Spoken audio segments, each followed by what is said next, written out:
Nataka tumalize utata. Nani mwanzilishi wa neno Bongo Flava? Nimeona hiyo comment ya watu mtandaoni. Nimeona pia yameibuka magenge tofauti na mijadala ni mengi.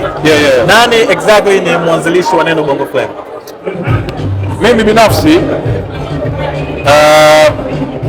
I grew up nikisikiliza radio na kuna mtu ambaye alinifanya nikapenda kuwa mtangazaji, ambaye mimi binafsi naamini kuwa ndio wa kwanza kufanya hivyo. Sawa bwana, namkumbuka exactly vitu ambavyo alikuwa anavisema.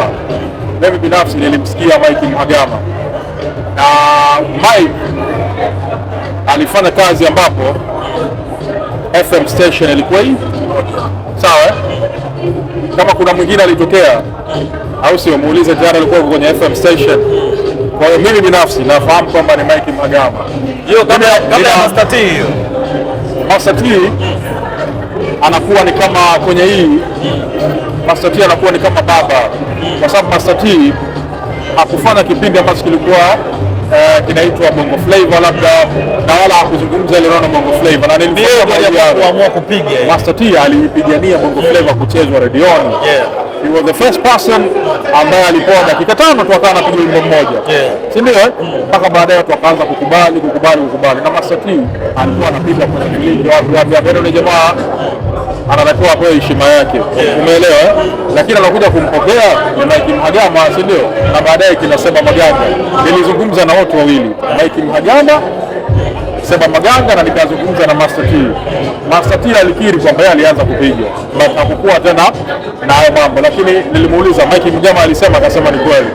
Seba Maganga, kwa taarifa, Seba Maganga ndio alisema neno muziki wa kizazi kipya baada ya Mike kusema neno Bongo Flava. Kwa hiyo hata unaposema muziki wa kizazi kipya, aliyekuwa wa kwanza kutamka ni Seba Maganga. Seba Maganga ukimuuliza anasema aliyetamka Bongo Flava ni Mike. Mimi nilisema Mike.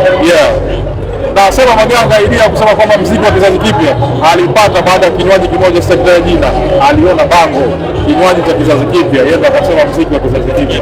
That's how story came out. So shout out kwa Mike Mhagama. Mimi nina respect kubwa sana na marehemu Stevie B. Stevie B yeye alichokifanya, hilo neno lilishakuwepo, lakini alikuja na kipindi cha Bongo Flava. Right.